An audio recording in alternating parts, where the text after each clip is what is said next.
Hi, Shirlene here with CompelDon'tSell and Maximize Your Wealth Now. And I'm really excited to share this next little video with you because Debra Dupree is going to give us some support when it comes to fear. And I know with sales, that's one of our biggest challenges, right? Is fear. And so she's got the answers. And first of all, I'm hoping she's going to tell us why we have this fear, and then how to work with this fear to make a difference in our sales process. So let's welcome Debra Dupree. Hi, Debra. Hi, Shirlene. Thank you for having me here today. Certainly. Go ahead and introduce yourself and what it is that you do. And then let's start with, why do we have this fear? Okay? Okay, great. Well, as you know, Shirlene, and I'll let our listeners know, I am a licensed psychotherapist, psychologist, and conflict coach as well as mediator. So I work with people in all stages of conflict and helping them navigate through their fears to get to resolution. The things about fear is that first and foremost, fear is totally tied to our drive to survive. And fear is our first response that tends to come up when we're triggered by what we see and what we hear. And so fear is a very natural emotion. Now, in today's world, we also like to call fear nothing more than false evidence appearing real. So it's like what we think is going to happen rather than what is happening. Core emotion. So do we just make it up in our minds? Or, it seems like it is in our body somewhere, and it starts in our body and then it becomes an emotion. Is that right? Yeah, absolutely. Again, it's part of our drive to survive. And it goes back to the beginning of humankind, actually. When we had to be aware of our surroundings in terms of, are we threatened? Are we in danger? And certainly we don't face the same kinds of dangers that our prehistoric predecessors did. But at the same time, that fear is biologically driven. And so what we see, automatic brain, and sends signals into our body and up through our brain so that we're starting to react before we even know what's going on. And then, oh my gosh, so we don't even have control of our reaction. Not initially, unless you become aware of it. And so that's the good thing, is that we can learn to develop what we call today our emotional intelligence. And that really is becoming aware not only of our intellectual intelligence, but also this whole emotional response that we tend to have, recognize it, and then manage it. And now we improve our ability to influence and persuade people very differently. So why do you suppose that, is that why people react so quickly, is because they have a fear in the back of their minds? Actually, quite yes. Again, what we see and what we hear, automatic brain, and then it hits what we call the emotional brain along with the amygdala. And I'll just be brief here, but the amygdala produces adrenaline. I'm sure most people know what adrenaline does. It gets you charged up for things, whether it's good or bad. And then from there, we actually have a piece of the brain where our emotions reside, like our emotional warehouse. And so our emotions and that fear will start to signal. And when it's too activated, it actually interferes with our cognitive brain, which is up here. There is a real physiological reaction to what we see, what we hear. And the thing is, too, and that's why things like coaching and quite honestly therapy can be so valuable, because sometimes our responses are actually sort of inherently embedded in us, and it can stem back to some of our experiences from early childhood and other growing up experiences that we may not even be consciously aware of. So I have a question. I have a client, and I was working with her in sales, and I said, okay, what I want you to do now is pick up the phone and say, hi, how are you doing? How's your day? And before she did that, she had a panic attack. So how do you work with that? Yeah, that is challenging, but at least you recognize it and we can see some things. And so that's part of what we can do through the coaching process then, is to sort of, again, I have a phrase that I've coined, be in the moment, the moment. So we first need to be aware of being in the moment and what's going on for us. And what are we feeling? What are we experiencing? And first of all, it's to calm down that physical response.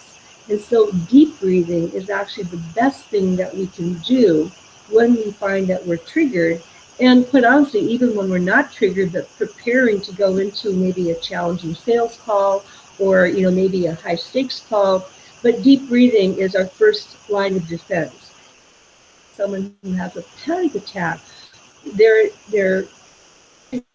reaction is getting so fired up, their heart is beating faster, their breathing is becoming more shallow, and so that they actually are not getting enough oxygen in their bodies and their brain to function well. They're not getting enough carbon dioxide out of their systems once they start breathing those shallow breaths.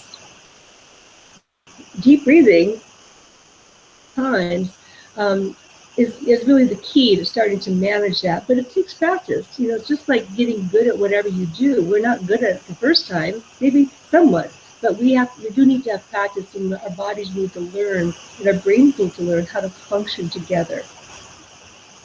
And I tell them, that even in my book that I just wrote, Compel, Don't Sell, I tell them that they need to practice over and over and over again in order to get beyond that fear.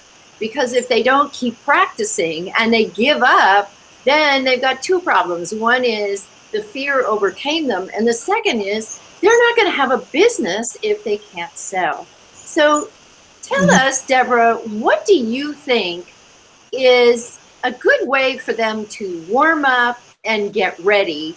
Because what they do is they go, okay, today I'm going to make 3 sales, and then the laundry has to be done. So how do you suggest that we work together on this? Okay, good question. I'm going to go back to the deep breathing, first of all, is that I'll give you my prescription, first of all, for deep breathing. And so first of all is when you wake up in the morning before you even get out of bed, 4 times. Because we might be surprised at the tension we already feel in our chest just because of maybe our dreaming or maybe other things that are going on through the night in our body. Your head, calm your body. And then I also recommend breathe deeply 4 times throughout the day. Just, using your smartphones at 9 o'clock, 12 o'clock, 3 o'clock, 6 o'clock, because I want your bodies to get trained breathing. And that will become a habit. You got to practice it for 2 weeks, okay? That's the key for developing habit. Get into bed again, breathe deeply 4 times to calm your heart, but also calm down your brain. And you'll be able to sleep better too. So that's one step. Okay, getting into the habit around that. So let me repeat that back, Deborah. Sure. I just want to repeat that back so that I can make sure that we all got this. So when we first wake up, we want to do deep breathing 4 times so that we can make sure that, if we've been dreaming or something like that, that we are breathing in a lot of oxygen. And then other than the morning time, we do it 4 times a day. We stop and do that for deep breathing. Is that right? Correct. It only takes a few seconds to do that. Okay, and then again at night before we go to sleep so we can calm our brain down. That's your first portion of your subscription. Is that right? Or prescription, I should say. Yeah, I'm a doctor, remember? I write prescriptions. Yes, prescription. Yeah, not subscription, prescription. You can subscribe to my newsletter too, okay? No. Great. So yeah. Yeah. So that's the first thing. And then secondly, one way to stay on track, and I like to borrow this from Stephen Covey's work. He talks about prioritizing your day. So first of all, making a list of what you want to accomplish that day, and set time frames for that too. And actually, our brains work better when we chunk it down to 20 or 30-minute intervals. So if you're going to make some sales calls, you always spend 20 or 30 minutes, take a brief break, get refreshed, and then come back to it again. So sort of structuring your day out is really important. And for some of us, we need to reward ourselves ahead of time. Some of us, we need to reward ourselves afterwards. But build in those rewards, because that's critically important. We need to have reinforcement. But then going back to Covey's work, what's urgent and important? That's step one. And then step two, what's urgent but not important? Step three, what's not urgent but important? And then step four, what's not urgent and what's not important? And it's not that you always start with urgent and important, because what if you only have 10 minutes and urgent and important is going to take you 30 minutes? Shift to something that's not urgent and important and fill that time in so you're still productive. But it's always important to do things in a way with a sense of accomplishment, getting something done, even the small stuff. Brains actually respond positively to that. Okay, in the big world of things, look at it, make 3 sales calls. Now, how urgent is getting the laundry done right now? Well, normally not too urgent. No one's going to die or anyone's going to get hurt if we don't do it today. But if you don't get, if you don't make your sales calls, then you're not going to have any money to buy the laundry detergent in the first place. So yeah, I get exactly what you're saying. That's a really good point, and I love how you put that. So remember that the laundry isn't that urgent, but making that sales call is. Now, Deborah, I want to ask you another thing. What about when we're face to face? So many people are afraid of feeling pushy because maybe they tried to talk to their family or they tried to talk to their friends and they turned them down flat. So what do we do about that? Yes, that's probably the biggest challenge most people do feel or experience. And so one of the things,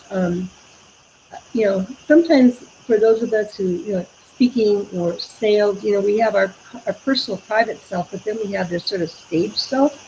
And so naturally we can be in either setting, the more effective we're going to be. And so being aware of that, because I'm sure you've seen it many times with the people you coach.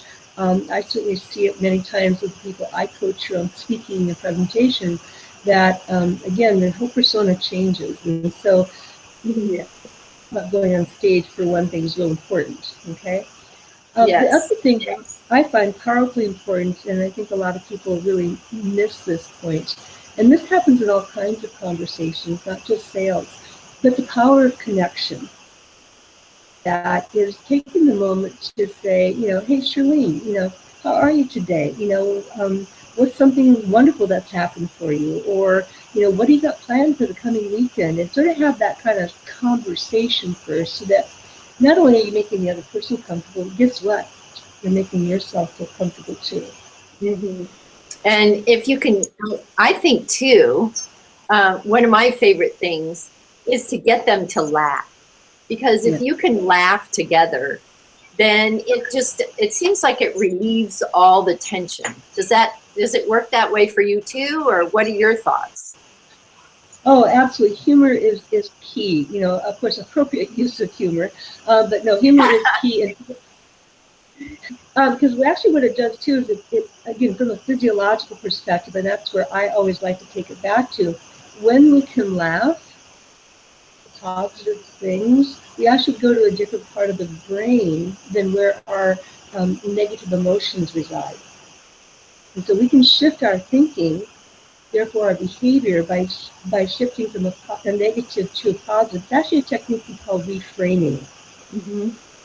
Whenever you catch yourself thinking a negative, try to reframe it to a neutral or a positive.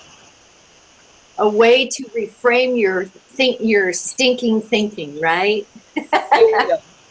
Deborah, where is the negative in your brain and the positives? A lot of people are visual, so it really helps if they can get a picture in their mind, if they're thinking negatively, where that is on their head or in their brain.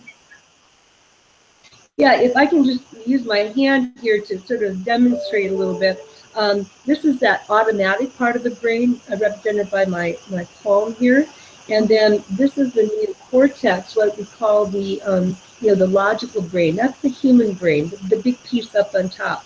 But it's inside here, represented by my thumb, that's called the limbic brain. And the limbic brain is where we have those emotions. And so if you stop and think about, when you're feeling emotionally intense or something negative happens, you usually feel it in the deep part of your brain towards the back. And what we're seeing, what we hear, because the optical nerves from our eyes, from our ears, actually pass by the sides of our limbic brain back to the automatic brain, and then it goes up here, which is where we make sense of it. We know this and understand our physiological response because it's not up here. It actually takes 25 nanoseconds to get up here once we see and hear it from here up to here. So slow down, take that deep breath.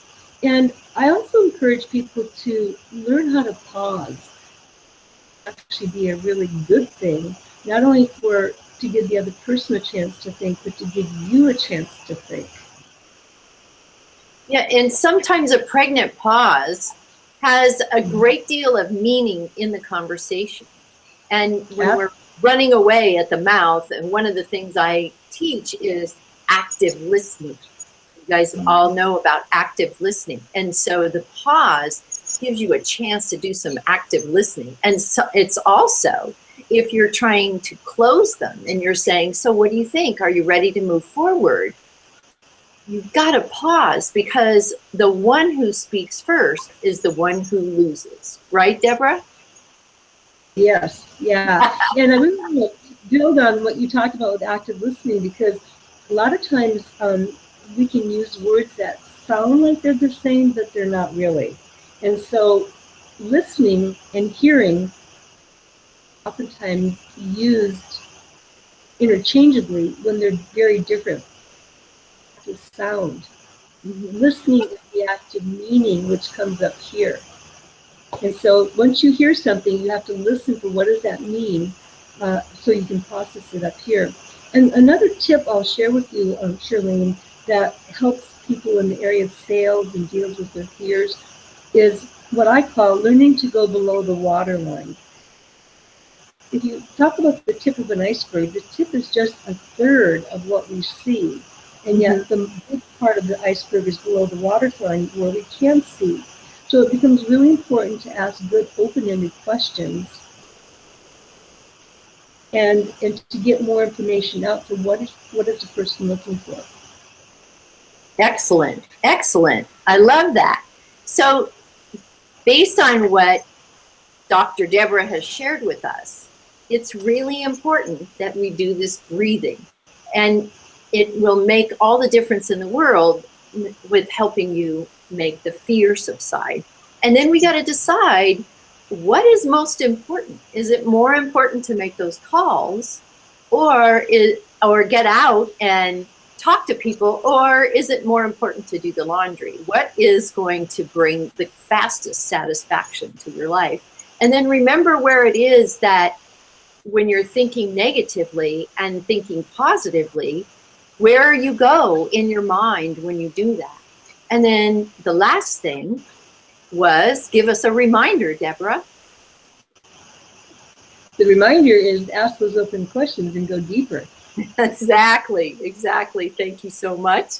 And also to make sure that we are not only listening, but we are also interpreting the meaning, correct? Yes. Yes. Yes. So, Deborah, this has really been wonderful. Do you have anything you'd like to add as a final thought? A doctor always has so much to share. And, we have to move on with our class. So I want you to just give a final parting thought about what we can do to recognize that fear is coming on.